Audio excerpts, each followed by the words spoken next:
You and me together forever. The theory of randomness says it's all simply coincidence. There is no grand meaning, making it possible for you to be sitting here in this riveting lecture. 50 years ago, the students of William Dawes Elementary imagined what the future might hold. Today, we unveiled their legacy.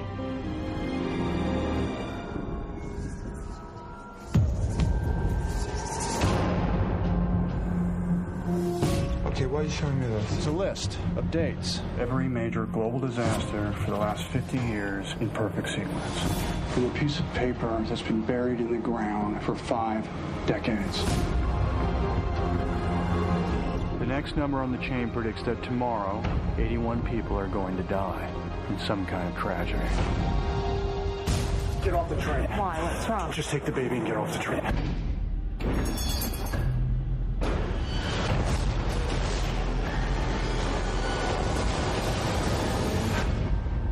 Estimates put the presumed dead at 81. The prediction came true. It's not coincidence. Don't let him watch the news. Why won't you tell me what's going on?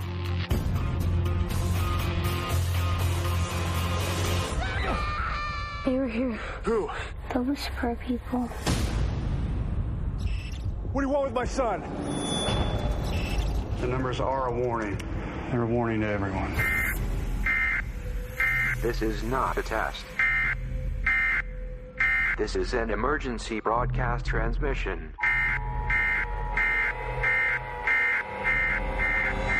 We're going to stay on the air for as long as possible.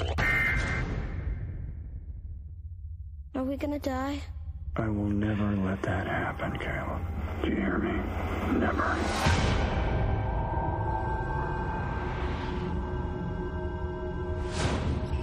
Hello and welcome to The Complete Works, an in-depth look into the career and filmography of Nicolas Cage. My name is Mike Smith. Joining me, as always, on this journey into the depths of true Cagedom is my friend, co-host, and fellow Cageaholic, Mike DeCriscio. How you doing today, Mike?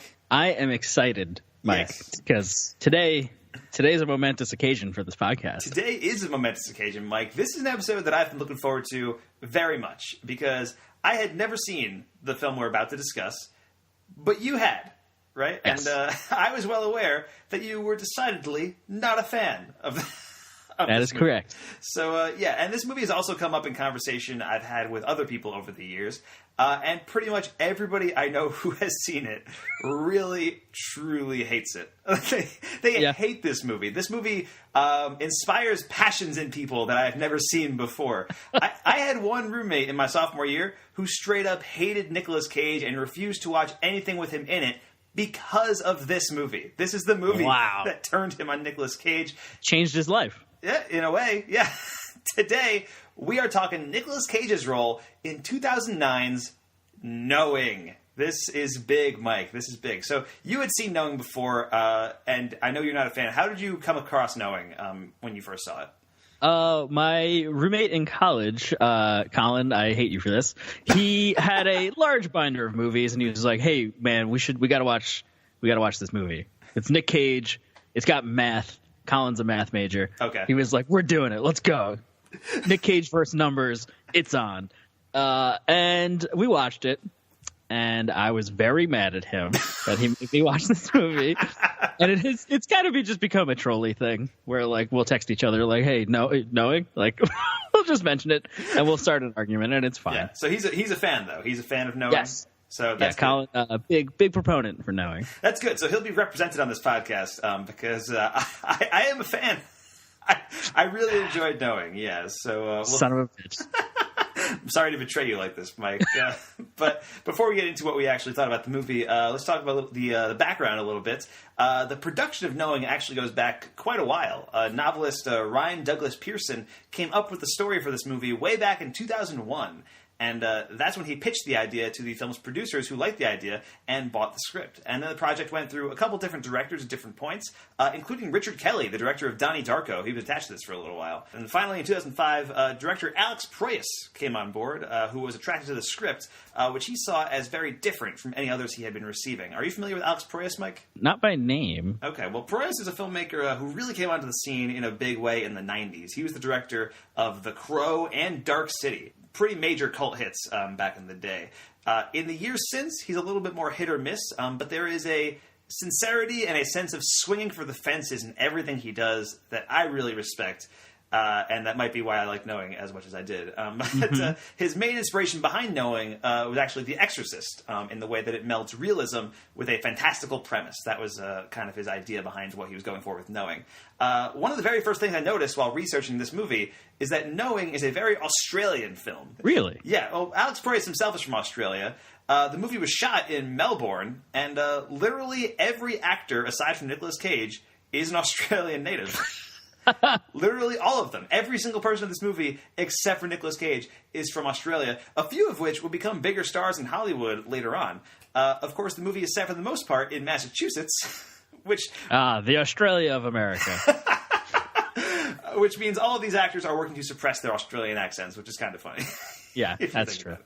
Now, Knowing got a mostly mixed response upon its release, to put it lightly, and pretty sharply divided people. It holds a 33% on Rotten Tomatoes, and many reviewers criticized the movie at the time as implausible, ridiculous, and unintentionally funny. One significant defender of the movie, Mike, was Roger Ebert. Really? Who gave it a full 4-star rating, said it was among the best science fiction films he had ever seen, and listed it as his number 6 film of 2009. Mother God. Yeah, and Ebert was actually also an early champion of Alex Proyas. He's actually on the commentary track for the DVD of Dark City. He was a huge proponent of that movie. I believe he named it the number 1 film of that year, actually. And it is at this point, I tell the audience that I am the Ebert in this situation. Because yes. I thought Knowing was good as hell, and if it were directed by the Wachowskis, I think it would have already found its cult audience. I think this really deliberately... It felt like it reminded me of a Wachowski movie at points. And if it was actually them, you know, every time the Wachowskis direct a movie, like, it's always very divisive upon release. But I tend to love most of what the Wachowskis do. But even the stuff that I don't love, like, there's always a cult surrounding that stuff. Like, there's a cult of people who love Jupiter Ascending, man. And Jupiter Ascending was not a good movie. I did not like Jupiter Ascending, but, like, there are a select group who, like, are like, yeah, Jupiter Ascending, man, this is, like, bold, crazy sci-fi, and I respect that about those people. You know? Yeah, that's fair. And I feel like if the Wachowskis had made Knowing, you would see those same kind of people, like someone like me who's, like, a huge defender of Cloud Atlas or Speed Racer, like, you know, I would be that for Knowing. Yeah. Now, Nicolas Cage stars in Knowing as Professor John Kessler, a man trying to protect his young son, played by Caleb Canterbury, who some might recognize as the 8-year-old Benjamin Button in The Curious Case of Benjamin Button. That unforgettable role. I mean, I think it's been, 10 years since I've seen Benjamin Button. But you probably might not recognize him because I think he probably is in old age makeup since he's supposed to be... Yeah, that's right. He's supposed to be aging backwards. That's my guess. He is joined in this journey by Diana Wayland, played by Rose Byrne, an actress whom I absolutely love, especially in comedy roles. For what it's worth, she should have gotten an Oscar nomination for Neighbors. Just throwing that out there. She is snubbed. She is perfect in Neighbors and should have gotten an Oscar nomination. Also, she was in Danny Boyle's Sunshine, which makes this the second movie she starred in about the end of the world due to a solar event. Wow. What an interesting career to carve out for yourself. Weird, right? Yeah. So, and her daughter, Abby Wayland, is played by Laura Robinson, who also appears at the beginning of the movie as the young Lucinda Embry, who starts all of this. So that's a little confusing because she's playing 2 different roles, but whatever. Huh. One of Cage's colleagues, Professor Phil Beckman, is played by the great Ben Mendelsohn, who people now know for Bloodline and Rogue One, and most recently Darkest Hour. And then we've got the film debut of Liam Hemsworth here as Spencer, one of Cage's students. Of course, we now know him for The Hunger Games, Independence Day Resurgence, and I only ever think of him as Hemsworth the Lesser. Yeah. That will be my lasting legacy to the world. I don't even remember what context you said that in, but it was on an episode of Film Bookcast. I think we were talking about like his role in The Expendables for some reason. Must have been. I don't know. and you just like called him Hemsworth the Lesser, and I thought that was hilarious, and that's all I think of when I see his face, because he really, truly is. Hemsworth the Lesser. Another one of Cage's students, Donald, is played by Gareth Ewan, who played the Blue Ranger on Power Rangers Operation Overdrive. Yeah, unforgettable role. Who could forget? And finally, the elderly teacher Priscilla Taylor is played by Alethea McGrath, who Star Wars fans may recognize as Jocasta Nu, the chief librarian of the Jedi Archives, who appears in Attack of the Clones. Once again. Yeah, who could forget? Unforgettable role. She's in like 2 scenes, I think. She like tells Obi-Wan like, "Oh, this map is gone" or something. Remember that? Like that. That's her. That sounds vaguely familiar. Yeah. For what it's worth, Rose Byrne was also in Attack of the Clones, but nobody remembers that. I don't think most people remember Attack of the Clones in general. That's fair, but just for trivia purposes, Rose Byrne was Padme's double in Attack of the Clones. She dies at the beginning of the movie. Wow, really? Yeah. And the movie was originally written by Ryan Douglas Pearson, who came up with the concept, and then rewritten by Juliet Snowden and Styles White, a husband and wife writing team behind 2012's The Possession and 2014's Ouija, not the good one. It was directed by Alex Proyas 5 years after his previous film, which was I, Robot with Will Smith. And 7 years before his next film, which was 2016's Gods of Egypt. which I have not seen, but I've heard is similarly pretty bonkers and maybe worth checking out at some point. That's a movie that does have like a small cult of defenders to its name. Anyway, the movie actually did pretty well at the box office, knowing. And, you know, at this point, I think a special effects-driven blockbuster starring Nicolas Cage still held some kind of weight at the box office in 2009. On a budget of $50 million, this one grossed $187 million. The movie was released on March 20th, 2009, and if you went to the theater that day, you may have also seen Tony Gilroy's crime comedy Duplicity with Clive Owen and Julia Roberts. You may have seen the Sundance comedy drama The Great Buck Howard with John Malkovich and Colin Hanks. You could have seen the feature debut of Cary Fukunaga with Sin Nombre, or you could have seen the movie that I saw, which was I Love You Man with Jason Segel and Paul Rudd. Slapping the bass, man. Yep. That truly an unforgettable performance. That's a fantastic comedy that I feel like does not get enough credit for being as good as it is. Anyway, the IMDb plot synopsis for Knowing reads: MIT professor John Kessler links a mysterious list of numbers from a time capsule to past and future disasters and sets out to prevent the ultimate catastrophe. So, Mike, what are your overall thoughts on Knowing? You had seen it once before, and you just watched it again recently today, as far as I know, right? Yes, correct. All right. So now that you've seen it twice, what are your overall thoughts on Knowing? I actually did not remember how just balls to the wall insane it was. Okay. So I still didn't really like it a whole lot.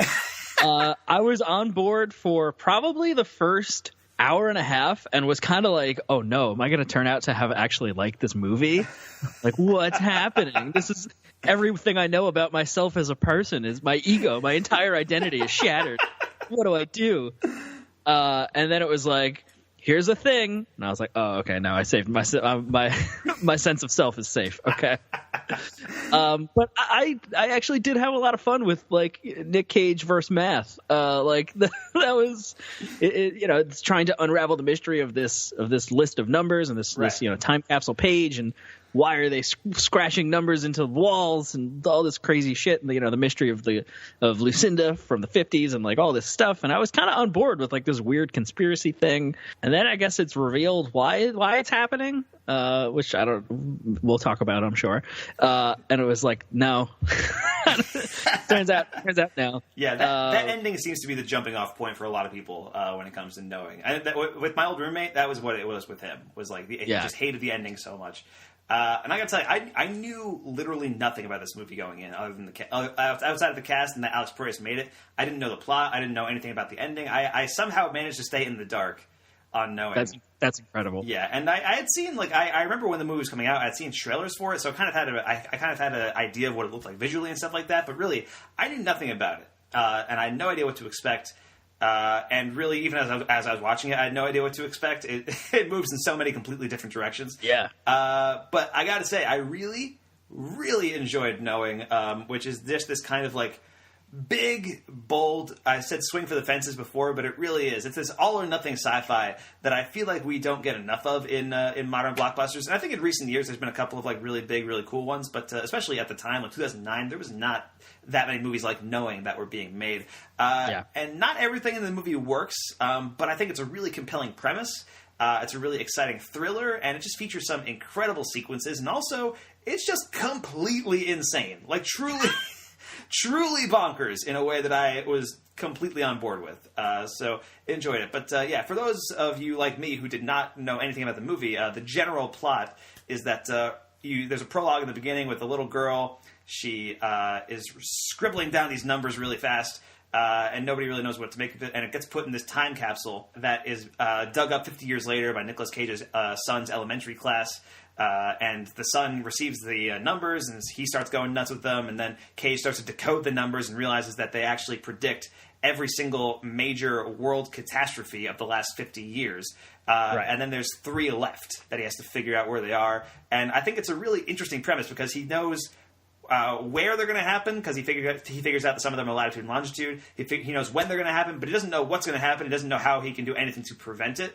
And I think that's a really engaging premise for this movie, with Nicolas Cage struggling to try to prevent these disasters, partially out of the guilt that he feels for not being able to prevent the death of his wife, which, is basic like character screenwriting, I guess. Like, it's just, like, I think a lot of the character background, the dialogue and stuff like that, a lot of it is very clunky. But I think this movie is just operating on a conceptual level that I was just really on board with from a very early stage, and that just never left for me. Well, I mean, I agree with that it's an interesting concept, and it is definitely going. It's going there. Like, we're gonna get to this thing and we're just gonna do it, which is pretty crazy. There's some sequences that I feel like for 2009 were pretty like ballsy. It's, I mean, particularly there's the thing that he notices first is that he predicts 9/11, right?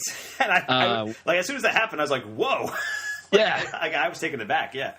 There's pretty graphic disaster scenes. I don't know how to say it other than let's watch a whole plane full of people burn to death. Like, there's some crazy shit happening in this movie that I didn't remember. Like, all I remembered was that Cage, the piece of paper predicts disasters and stuff, but I didn't remember what they were, or I don't remember those. I didn't remember those scenes, like that we're just going to be in this subway crash and we're going to watch a whole lot of people get hit by a train.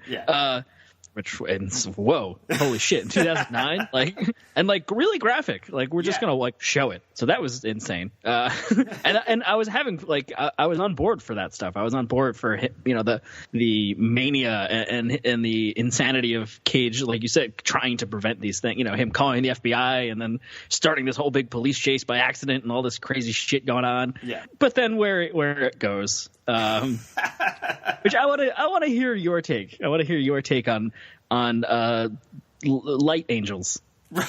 Yeah. I think that is a very simplistic reading of the ending, and I think we'll talk about the ending more in a little bit when we get to the moments or scenes that stood out to us. I think is what I want to do. But I think what I do find fascinating about the movie that kind of does tie into the ending is that this is a movie that is wrestling primarily with a theme of science versus religion, and that's the thing that Cage is dealing with at the beginning. It's what he's talking about with his class when he's like doing like a little rap session. He's like throwing the globe around, and the kids are like, "Yeah, man, gravity's a thing," and whatever, and like. The sun's made of light. That's a direct quote from Liam Hemsworth. Cage has like this whole speech, and they're like, "So, do you think there's like any meaning in the universe or anything?" And Cage is like, "I think it's just random stuff happening and stuff like that. Like, I don't care about anything." But that's a nice thought, right? Everything has a purpose. An order to it is determined.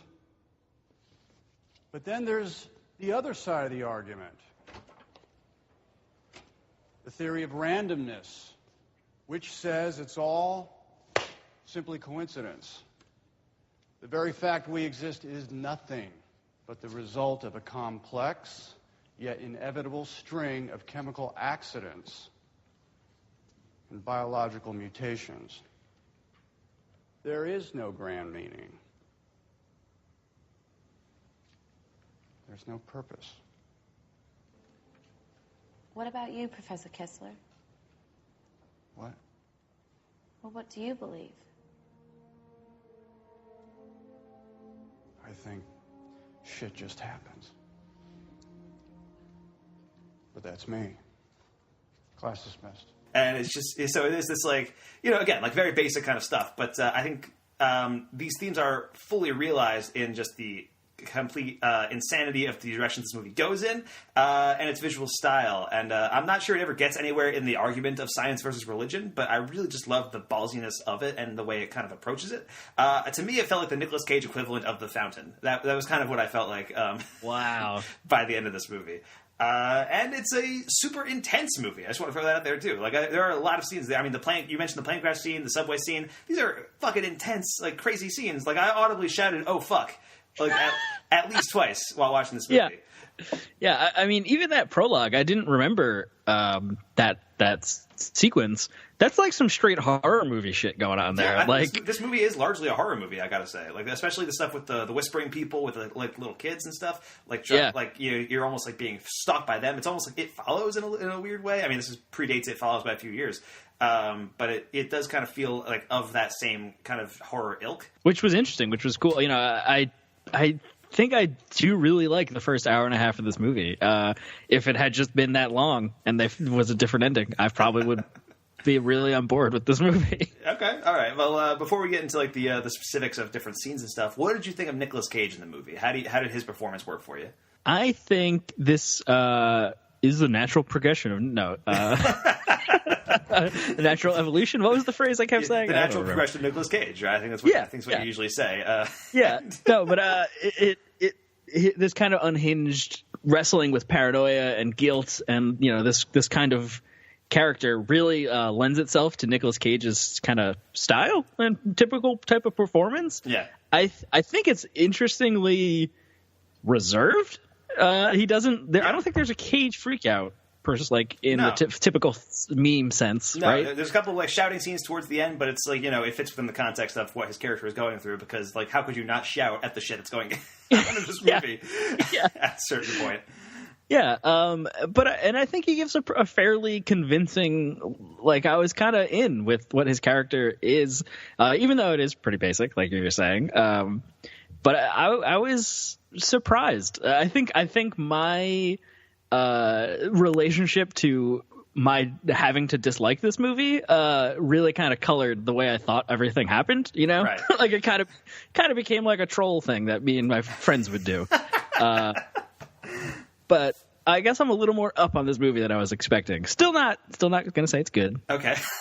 Gonna draw the line there. You know, I'll take that as a victory. I'll take that as a victory. Yeah, I think Nicolas Cage is great in this movie. Straight up, I think he really effectively sells the paranoia and like the growing insanity that his character is going through, which I like a lot. And I think he's a great leading man in these kinds of movies. And I think what's interesting about this movie, I mean, Alex Proyas had talked a little bit about the science of the movie and how he really wanted to get a lot of the science right, and obviously that didn't happen.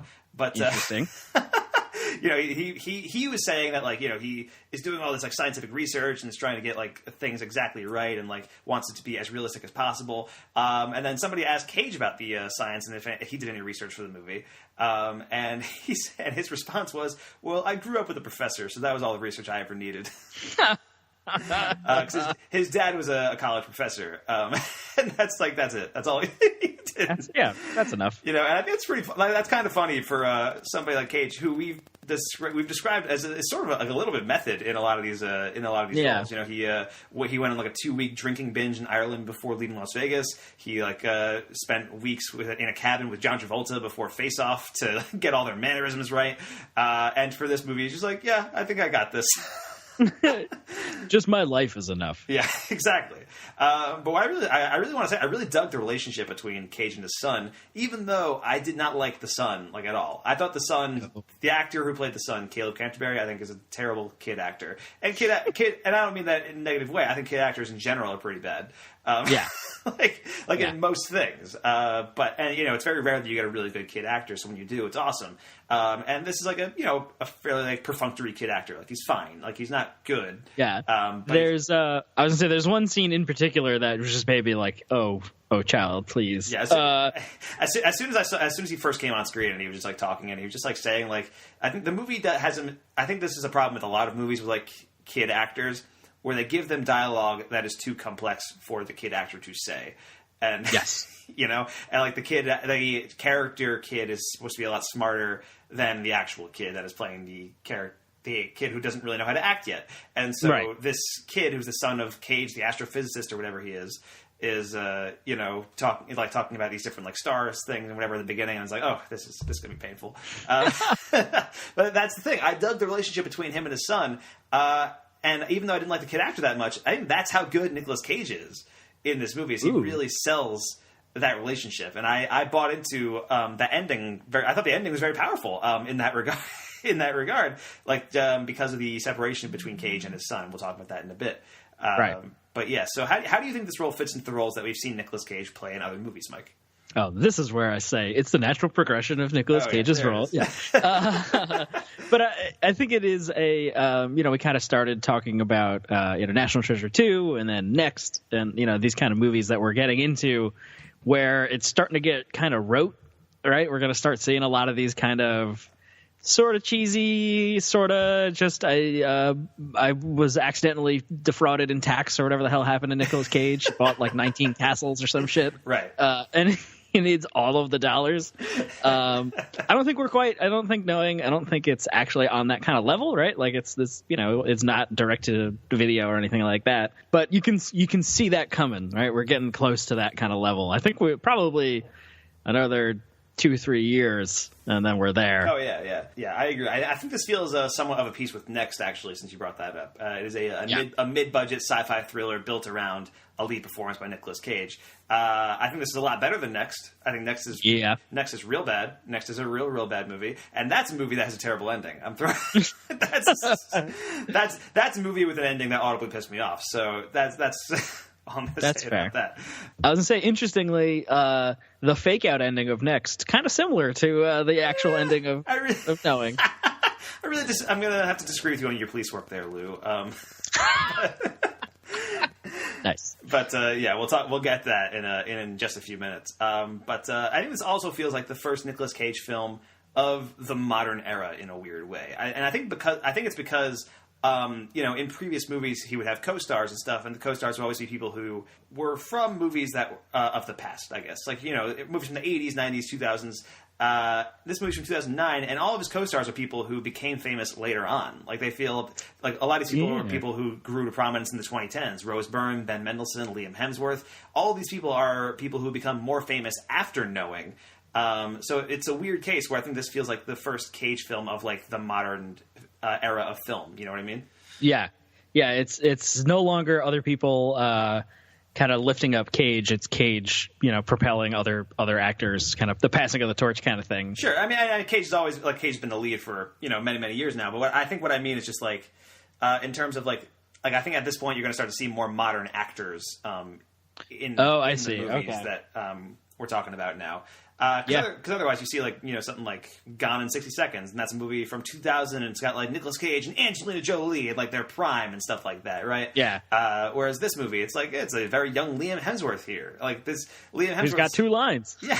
And it's like, Liam Hemsworth, he's in things now. Like, this is weird. Yeah. And then, after this movie came out, like, Rose Byrne was in Insidious, and she was in X-Men, and she was in Neighbors, and Bridesmaids, and all of this stuff. And, Ben Mendelsohn was on Bloodline, and Rogue One, and all these other things. So, it does feel like there is, it almost feels like a dividing point between the rest of this podcast and now. Like, I think at this point we're going to start seeing actors who are in more contemporary films, is what I'm trying to get at. That is a good point. Yeah, but also I wanted to throw out there that much like Bangkok Dangerous, there is a point where the guy facing off against Cage looks like Spike from Buffy the Vampire Slayer. I actually was just thinking of Hush the whole time. Yeah, I can see that too. It's the episode of Buffy the Vampire Slayer where no one can talk. Right. Yeah, I could definitely see that, like the weird, creepy dude played by Doug Jones in Hush. It's definitely of a piece with that. Mostly, I think I just want to rewatch Buffy the Vampire Slayer. I think at this point it's been on my mind. That's where you get that. Yeah, because I found Spike lookalikes in the last 2 Nicolas Cage movies we've seen. The next season of Complete Works will just be a whole rewatch of Buffy. It's going to be a James Marsters Complete Works, and it's going to be 3 episodes long. Basically, just Buffy. Yeah. It's just Buffy. All right, so we should talk about the moments or scenes in the movie that stood out to you. And before we talk about the ending, Mike, I got to throw out there, got to mention this. Cage has 4 episodes of The Simpsons saved on his TiVo in the movie. Does he? I didn't notice that.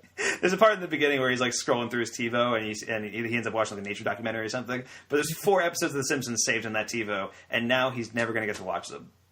Right. It's real upsetting. So the ending. So we should preface this by saying, I guess we should. This is like the entire last half hour of the movie or so. Yeah.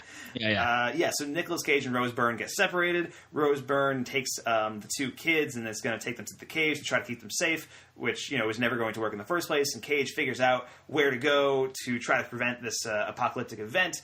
And Rose Byrne is out at a gas station, and one of the whispering people steals the car with the kids in them, and Rose Byrne chases after the car, and then she gets rammed into by a truck and she dies, and then Cage finds them in the location, and then it turns out there's aliens, they're also angels, and they're going to take the 2 kids away to a different planet to start the human race over again, but they won't take Nicolas Cage, and then Nicolas Cage and his son have a heartfelt goodbye, and then Nicolas Cage goes back to his family who he had been estranged from for some time. They have one final hug as the entire Earth gets destroyed by a gigantic solar flare.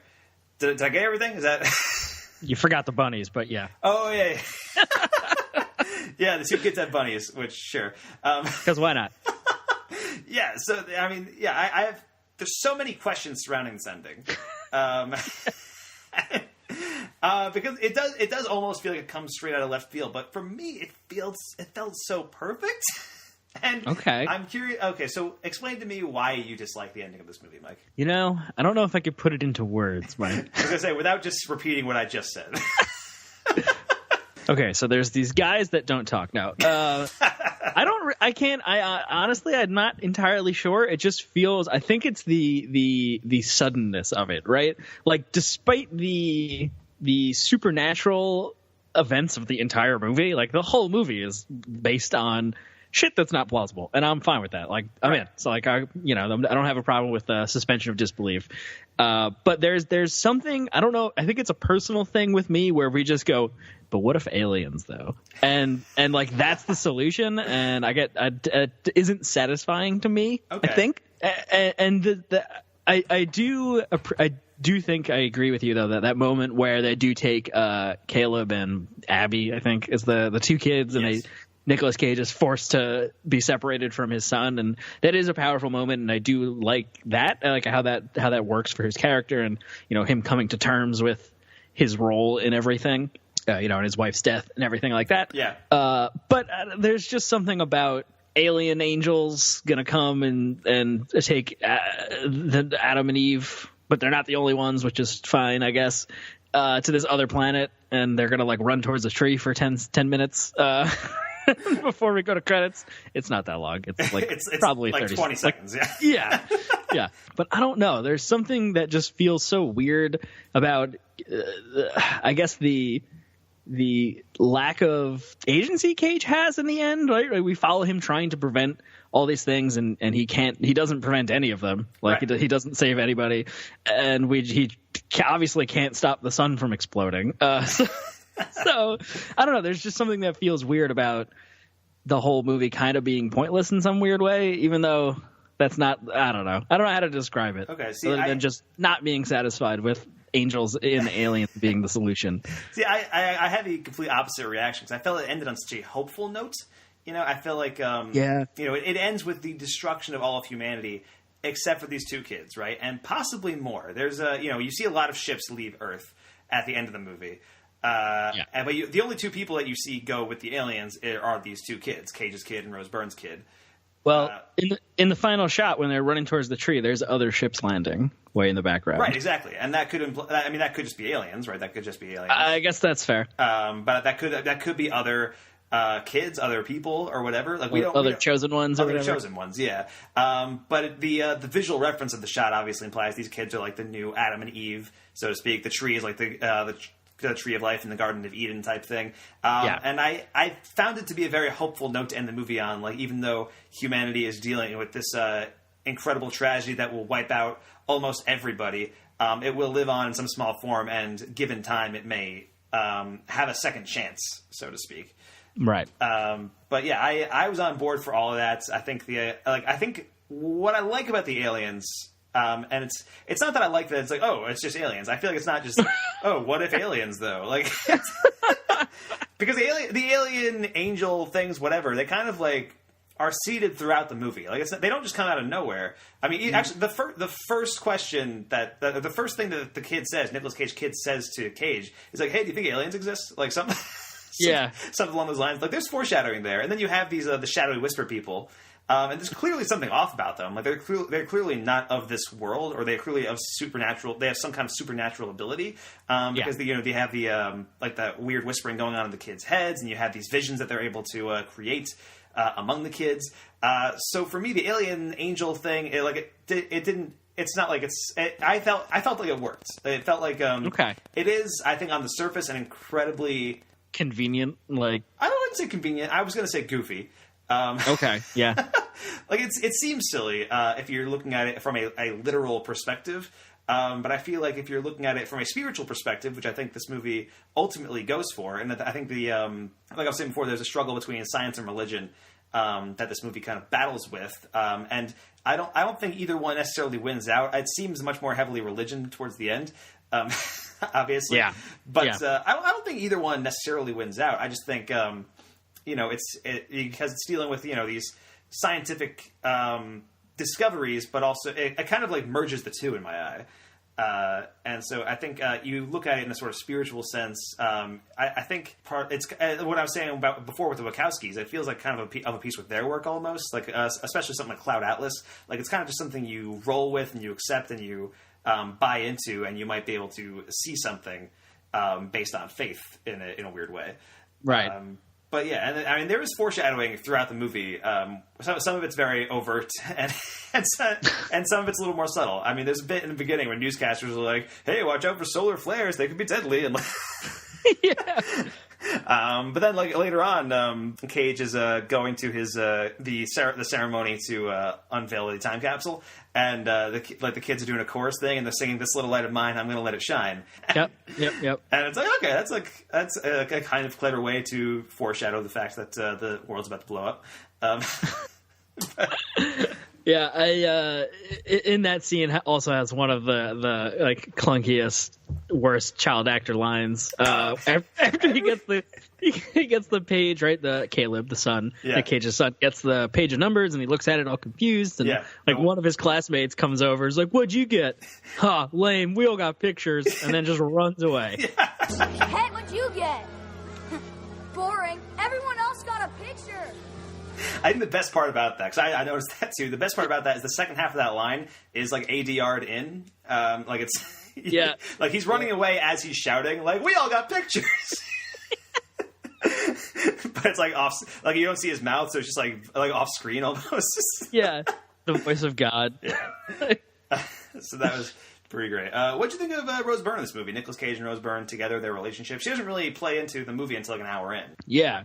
I saw her name in the credits, and I didn't exactly remember her whole role in the movie. But then they Cage, in his investigation of what's going on, finds the newspaper clipping of Lucinda, the little girl from the beginning. Like Lucinda dies as an old lady, and the picture is Rose Byrne in old person's makeup. Yes, and I was like, "Is that what she's credited for?" Like, I was so confused. Like, weird. What a weird choice to have Rose Byrne just be the picture in a newspaper. Yeah. So it is, I mean, I guess that's like kind of interesting. And it's some trying to say something, right? That the Rose Byrne plays Lucinda as an elderly woman, and the daughter plays her as a young girl. Like they're kind of the same person type thing. I don't know what that means though. Well, I think that does kind of like feed into this movie. I think this movie's kind of feeding into like cyclical nature, sort of like that's part of the idea with that. That might be part of the idea with that, but I think towards the end, that's kind of the idea of all of humanity, right? Humanity is starting over, like it's ending, but it's also beginning at the same time. So I could see that sort of being a subtle meta homage to that, or it could just be nothing. Like I don't know. Maybe they just thought it was cool, and they were like, "We should do this." Yeah, but I think she for her limited role, she is pretty good. She has also one of the most laughable scenes at the gas station. After the kids are kidnapped or the car is stolen, she's just screaming. Just screaming, and then she's like, "My daughter!" and gets in somebody else's car and drives away. Weird. Where are you? We're in Westford. I'm sorry. I had to do this for Abby and for Caleb. I'm taking them to the cave. Stay where you are. I'll be right there. No, if we go to the caves, we have a chance. You said the sun can't reach that far. The caves won't save us. Nothing can. The radiation will penetrate a mile into the Earth's crust. Do you hear me? Our only shot is to go where the numbers want us to go. It's what we're meant to do. I don't believe you. I'm taking the children. We have to save the children. Don't you move, Diana. Caleb is my son. And all this time where we go. Diana! Caleb! Are you there?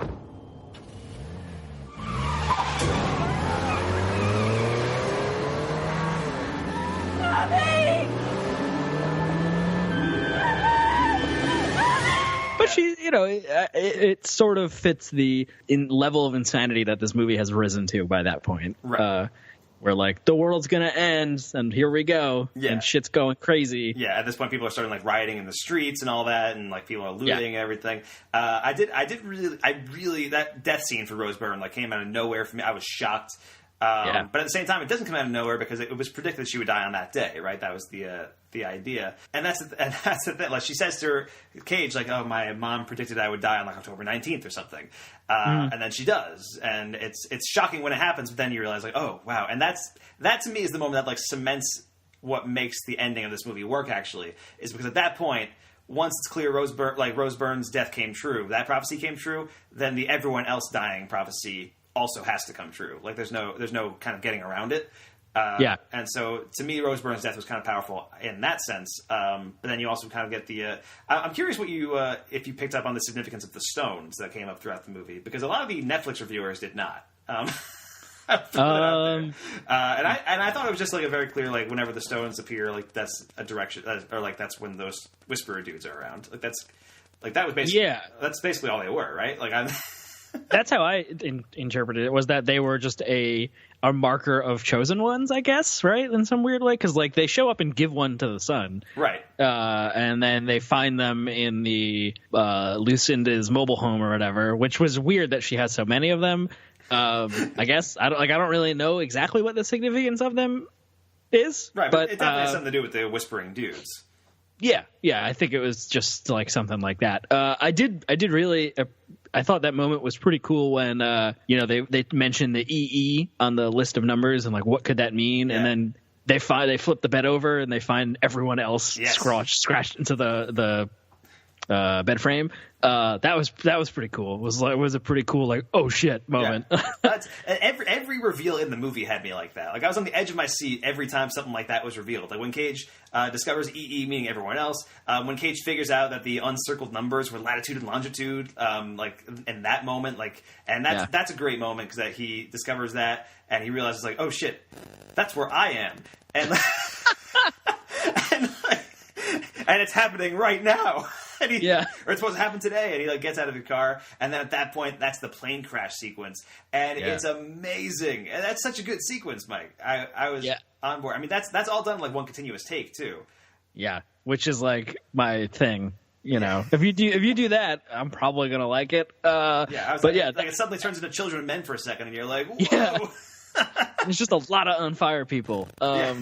Which is horrifying in one long continuous take. Yeah, but I love that whole sequence. I mean, that was my first audible, oh, fuck, was when like, Cage was talking to the guy, like, hey, is there some kind of problem up ahead? And the guy's like, oh, just get back in your car, sir. And then you see, like, the cop's eyes widen, and Cage turns around, and it's just like a fucking plane going down and just, blasting through the highway, and you're like, oh, my God! Like, it's nuts. It was nuts. And that, I mean, then you have this, like, Children of Men, Saving Private Ryan-esque sequence with Cage going through the rubble and, like, trying to save people and being unable to. And it's really cool. And, like, people are on fire and all this stuff. It's pretty nuts. It's pretty nuts. But then there's the second disaster that Cage tries to prevent, which is the subway crash in New York City. Right. And this one was... like similarly like pretty horrifying, but this like in kind of a funny way. Like, yeah, this one feels much more out of a Final Destination movie. Yes, that's exactly what it is actually, because the plane crash kind of takes you off guard. You had no idea it was coming, and in this one you had some idea that something was coming. And then when Cage is on the subway, you're like, okay, so something's going to happen with the subway. It's going to crash or whatever. The derailment of the subway and like everything that happens is pretty wild and pretty fun to watch. Just as somebody who enjoys cinematic gore. But yeah, it like gets entirely derailed, and you just see it flattening people on like the platform, right? Yeah. And it's amazing to watch because like they just disappear. Like they just disappear off. Like they just go under the subway, and it's like, oh god. We know what's happening. I felt the pump fake. I don't know if you noticed if it worked for you. I guess in the plane crash sequence, because he comes up on the car accident right on the highway. Yeah, and he walks up to investigate, and it's a tanker truck that says aviation fuel. I don't know if you noticed that. I did not notice that. No. Okay. So yeah, as he's approaching, there's like a shot over his shoulder of the truck ahead of him. And it's like in huge letters. It's like aviation fuel. And you're like, oh, is this the disaster? Like, is that what's going to happen? Right. And then the plane crashes, which I guess is a little foreshadowy type thing too. Yeah. But I thought it was I took it as a head fake of what you thought the disaster was, and the disaster that we think is going to happen is a terrorist attack, right? In the subway, in the New York sequence, in the second one. Cage sees a guy like shuffling through his jacket. Cage assumes it's like a gun or something, and he like starts shouting and chases after him. And so the cops start chasing after Cage. It turns out the guy is just stealing Blu-rays, stealing movies. Yeah. But then we see the subway, like the switch, like the on the track randomly switch directions and freeze, and it becomes and that's what causes the disaster. And it feels much more like a Final Destination movie where this weird Rube Goldberg version of how natural disasters and tragedies happen. Yes. Yeah, definitely. I could definitely see that. Other stuff in the movie. I mean, there was, I think, a pretty cool Close Encounters of the Third Kind homage. I don't know if you caught that. There's a scene where one of the whispering guys comes into Cage's son's room, and the entire room is bathed in this orange light, like the scene from Close Encounters with the kid. And I really love that because that scene in Close Encounters, like that fills you with wonder, and I feel like this is consciously doing that, right? It's consciously filling you with wonder, and then the kid takes a look outside and he sees the most horrifying shit he's ever seen in his entire life. And it's this like everything outside is on fire, and then suddenly animals are like stampeding out of the forest, and all of them are on fire. Yeah, that shit was pretty wild. Yeah, I thought that was that moment where the whispering dude walks in. I thought that was like we were going the horror movie route. I didn't pick up on the homage. I didn't think of that to Close Encounters. So like when the room just gets bathed in this red light, I was like, oh shit, it's going down. What is this? So I don't know. That's cool that we had two different reactions to that. Yeah, definitely. And there are those scenes with the whispering people who like periodically they just show up. And they feel very horror-esque, right? They're very intense, and like towards the end, by the end of the movie, you realize like, oh, they're actually protecting the kids. And in a way, they're they're ripping the kid away from Nicolas Cage, and that's horrible. But they're saving their lives. Right. And there's that scene after Cage has just discovered that he eats everyone else, and the two kids are alone in the car, and suddenly the guy shows up in front of them, and it's like, oh, fuck, and it's like the kid starts. The one good thing that Caleb did in this movie was start honking that car horn, and I was like, yeah, go Caleb. You're a competent protagonist in a horror movie, yay. And then like Cage chases them into the woods and he can't find them, and it's pretty intense. Really, those guys what those guys reminded me of? The whispering people. They reminded me of the Secret Society in Hot Fuzz. Holy shit! Every time I saw them, I was like, the greater good. Yeah. There's also this device they use in this movie. Basically, to deliver every important piece of information is the news playing in the background, which just I couldn't help but think of the Every Frame a Painting video from the YouTube channel where they do there's a video essay on Edgar Wright and his use of like action in comedy and his editing and all this stuff. Yeah, and how he will always cleverly edit cuts or changes of a channel to put together a sentence. Right, they do it in Shaun of the Dead. They do, I think, in all the Cornetto movies. Probably. Yeah. Right, and like I can't help but think of how much more interesting and clever that is versus just literally as we're going to watch a news broadcast. So anytime I see that in a movie now, I'm like, Edgar Wright does it better. Yeah, really, Edgar Wright should have directed Knowing. But That's what he should just make every movie, is what I'm saying. What did you think of Ben Mendelsohn in this movie, Mike? Because when he first showed up, I wrote down Professor Ben Mendelbro. Because like his first thing with Nicolas Cage, he's like trying to hook him up with his like wife's friend or whatever. It's like he calls her like Dr. PH double D's or like something along those lines. Like, man, you need to get laid. Yeah, that. Pretty much. And he skated away on a skateboard and did a kickflip. Turned his hat backwards. I was just pleased to see Ben Mendelsohn. Really, I like that guy. He's good. He's a good actor. He's good stuff. Yeah. Good things. Yeah. I thought his character has the kind of cool role of trying to be like the cool-headed science guy, right? Like he's trying to rationally explain why Cage is seeing seeing these patterns in these numbers and stuff like that. I don't think it really goes anywhere. It's kind of like a lot of stuff in this movie. Like you said, it's it is pretty much the most basic version of screenwriting, right? Like there must be a rational explanation, he said before getting murdered. Or I better investigate that spooky noise. Yeah, I mean, I think he does. He provides like a good bouncing off point for Nicolas Cage. But really, this is a movie for Cage and Rose Byrne. But when Ben Mendelsohn does appear towards the end, Cage, he's there when Cage realizes that like the world's about to end, like today or tomorrow or whatever it was, and so he is there and he realizes that Cage is right and he starts kind of freaking out a little bit. And Cage just tells him like, "Go be with your wife, go be with your family, like deal with this as you can." And then you don't see him again until the very end of the movie when Cage is driving back through the city, and I really love that shot of him driving through the city where like the entire city is just in ruins, people are rioting and looting all over the place, and Cage is driving, and you just see Ben Mendelsohn and his wife just like on the sidewalk, like kind of looking back at him like, "Hey, is that Nicolas Cage?" And I work with that guy. Hey, remember me from work? And so I kind of like that as a way to show that like, oh, Ben Mendelsohn heeded his advice and he's spending time with his wife. It's weird that he chose to spend his time in the middle of a sidewalk with people rioting all around him, but hey, like you do you. Yeah, you got 12 hours left to live. What else are you gonna do? I did appreciate the Cage, that like final embrace with the family and stuff. Like I'm down for that kind of cheesy shit, I guess. Yeah. That ending really worked for me. And so Cage kind of coming around. I mean, we haven't even gotten to the fact that Cage is the son of a pastor. That's like a thing in the movie as well. Yeah. And so that's kind of a significant part of the movie. It's almost like Cage reaffirming his religious beliefs, coming back into the fold with his family.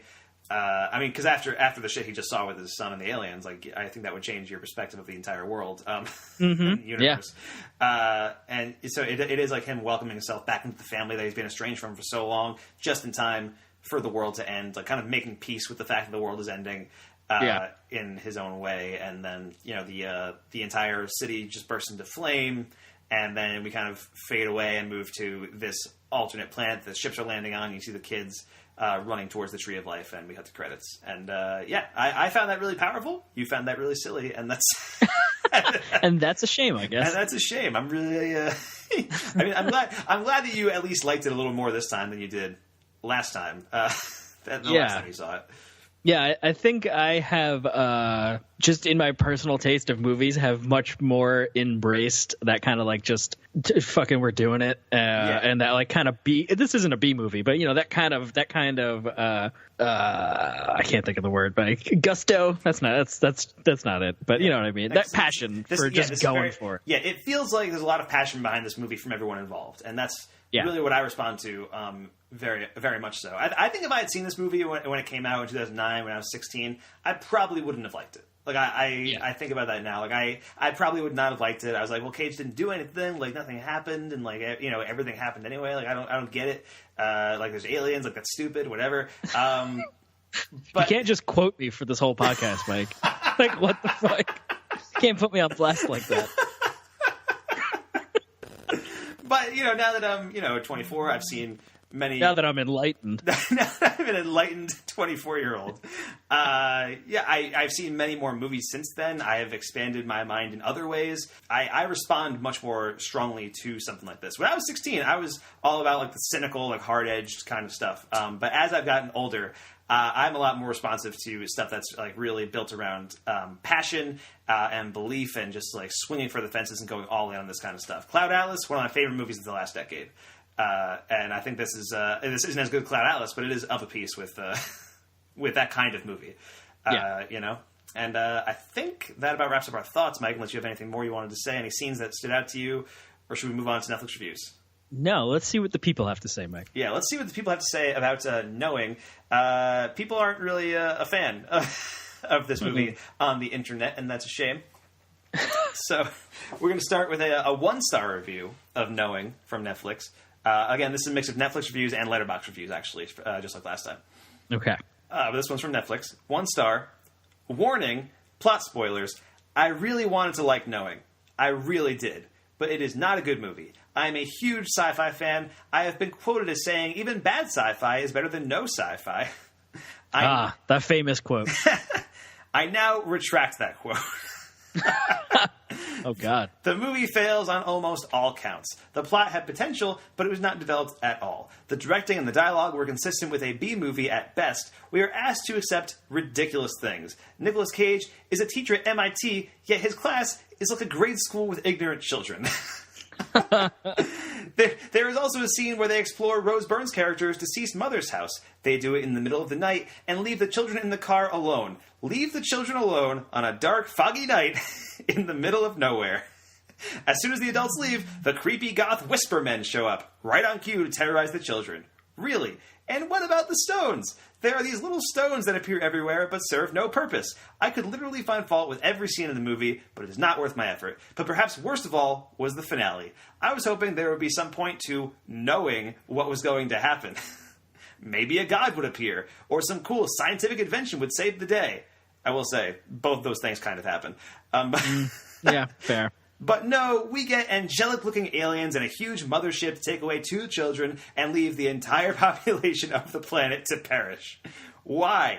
The ships, yes there are many, were huge, but they only took 2 kids. We get to watch low-grade special effects attempt to show the entire world being destroyed. Yuck. The entire movie was pointless. Many other reviewers have pointed out some of the movie's flaws and yet go on to give it a good rating. Don't do that! A good movie does not have terrible plot failures, silly tired cliches, bad acting, completely predictable scenes, and underdeveloped ideas. Some things are best left unknown. Knowing is one of those things. Whoa. Yeah. What a turn of phrase. Doing good stuff there. Doing good stuff. Here is a 2-star review of Knowing from Netflix. I like end-of-the-world movies. Mostly because I like to fantasize that maybe the next organisms will get it right the next time. The premise was okay, but the execution was bad. Nick Cage must have signed up when he realized he had blown through all his millions. He was miscast, just too old to have a 10-year-old son. All right. Keep your worldview out of this, man. You can see him acting through all the cliche moments. Nick Cage looking upset. Nick Cage in the shower looking upset. Nick Cage running, looking upset. Nick Cage talking, looking upset. Nick Cage breathing hard, looking upset. Nick Cage with furrowed brow, looking upset. Nick Cage falling on his knees, pleading to the sky, looking upset. You can just hear the director before the scene telling Nick Cage, okay, now in this scene you just realized blah blah, and you were upset. The actor that played his kid and the other little actress were the best parts of the movie. One particular annoyance stands out. Whenever Nick Cage is driving, he takes the wheel with his arms jutting straight out and then wiggles the wheel back and forth rapidly. Who drives like that? No one. Stop doing that, actors. It's just not realistic. Oh my God. And another pet peeve. This might be the best review we've ever covered. When someone is supposed to be eating in films, they push the food around and never take a bite. I find myself, instead of listening to the dialogue, watching it to see if anyone will actually bite something and chew it. Pretty good premise, annoying execution. That was amazing. Don't even read the other ones. Who cares? That review, I believe, was written by Andy Rooney from 60 Minutes. That's great. They got some decent points. Yeah, I think they made some strong points, yeah. Here's another 2-star review of Knowing. I would like to say this was a decent thriller, but it was a tad subpar. Nicolas Cage didn't fail too horribly this movie, though his best movie in the 2000s has been his portrayal of Big Daddy in Kick-Ass. Technically, this film is very well put together and has good effects in it, and is overall fairly well done. It's a good time waster. If you want more bang for your buck, though, may I suggest Jim Carrey's The Number 23. You know, I was going to bring that up while we were talking about it. Were you? Yeah, I forgot to, though. Yeah, a far better thriller involving numbers, though not in the science fiction classification. Or if you want a thriller with aliens, Signs, with the ever-controversial Mel Gibson, is a better movie. I'd rate this as a good apocalyptic movie if it weren't for the fact that religious imagery was used in science fiction, a.k.a. aliens being poster boys for Noah, their ships, his ark, 2 children with abnormal abilities, the Adam and Eve. Have you seen The Number 23, Mike, or were you going to bring that one up? I actually haven't seen it, but I think it is interesting that these two movies, I think, came out pretty close to each other, or at least in the same... I think The Number 23 was like 2 years ahead of this movie. But yeah, so pretty close, but like, you know, similar. And both having to deal with numbers in a pretty significant way. But I've also not seen The Number 23, so I can't really comment on how similar these two movies are. Here's a 5-star review of Knowing from Netflix.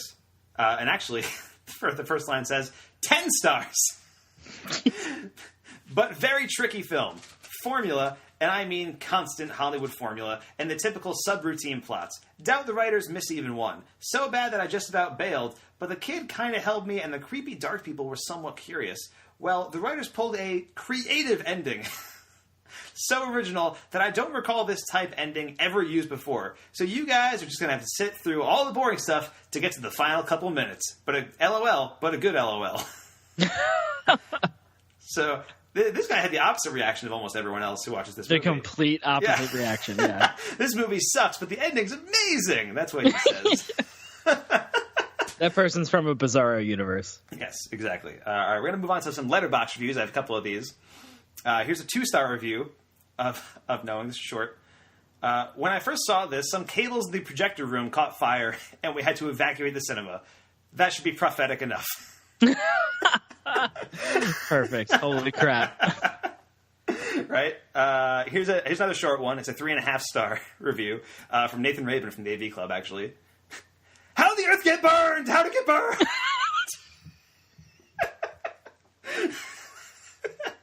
Please tell me that's the whole review. That's the whole review, yeah. All right, and finally I got one more. Here's a 3-star review from Letterboxd. And this, I think, gets behind a lot of what I like about this movie. The first time I saw this, I loved it. The second time I saw it, I loved it. The third time I watched it, I liked it a lot. The fourth time I watched it, I liked it less, but still a fair bit. Now on a 5th watch, I find it hard to see how I could have loved it. Knowing gets a lot right, and I have to credit where credit is due. Special effects aside, the big moments in this, plane crash, subway, the ending, are fantastic to behold. The use of crowds in this film is very effective, especially during the subway scene. The image of Cage driving through the crowded city at the end is great. Just as Knowing gets some stuff right, it gets some stuff wrong. Actually, it gets a lot of stuff wrong. The story is absolute nonsense, with things happening that really just shouldn't happen. Also, the exposition is poorly handled. The revelation that Cage is playing the son of a preacher stands out as being an example of this. Knowing is a film that is watchable, but you have to be willing to let your mind go blank when watching it. I think the ideas in the film are interesting enough, but the way that these ideas are presented is not very good. My final opinion of Knowing is that it is the cinematic equivalent of a troubled friend that is a jerk, but whom you still don't mind hanging out with. You're willing to forgive the friend's faults because you have acknowledged that this friend has some problems. And there it is. That is the final review of Knowing from Letterboxd. All right. Yeah, I think there's some solid reviews in there. Yeah. Moral of the story: don't watch it more than a couple times. I guess. Yeah, more than 5 times. I think you're. That's really the problem. That's your limit. That's the limit. I mean, I've only seen it the one time now, and I really, really enjoyed it. I was a big fan of Knowing. I'm glad that I liked it as much as I did, because I wasn't like I was looking forward to this review because I knew you hated it, and like I was and I was like looking forward to just like ragging on it with you. But then like I was expecting like, you know, another Next, right, where we just like, where we watched Next and we were so like dejected and like annoyed during that podcast. That episode is so sad. That is the point where we realize like the long road ahead of us that we've got that we've got for ourselves. So I was expecting Knowing to be another Next, but or even another like, Bangkok Dangerous. But I really dug the hell out of Knowing. I think it's a really underrated sci-fi movie. Really good Nicolas Cage performance, and well worth checking out if you can. And you do not feel that way, and that's fine. Yeah. I think I've come up a little bit on Knowing, so I'm doing the inverse route of the way that guy talked about it, that last review. But yeah, it's trying something, and I guess that is worth applauding and checking out. Yeah, fair enough. I mean, I will say, I think this is probably, the movie that we've disagreed the most on out of any podcast we've ever reviewed. Because generally we're usually like, I feel like we're on the same page a lot of the time. Mm-hmm. Which occasionally makes for like a very one-sided podcast. Yeah, but it's our side, so it's the one that matters. Exactly. You get it. Yeah. But this is one where I feel like the only one I can think of is our episode of FilmBook Cast about The Visit. Like that's like the closest one. That's the only other time. Yeah.